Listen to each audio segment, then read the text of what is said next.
আসসালামু আলাইকুম রহমতুল্লাহি বারাকাত। দেখেন কালীঘোড়া পার্কের, এই যে কালীঘোড়া পার্কের কিছুটা দক্ষিণে একদম পিচিংয়ের সাথে কী রকমের স্রোত।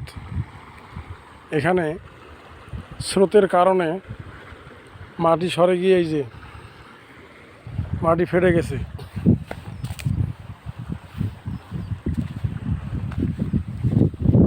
কোন সময় যেগুলো সব নামি যাবে।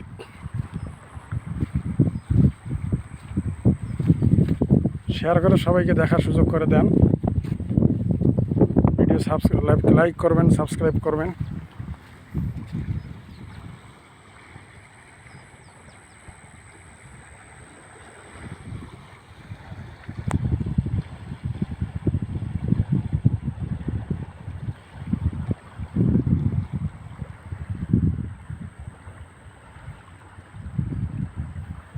কী রকমের পাক পড়ছে পানিতে।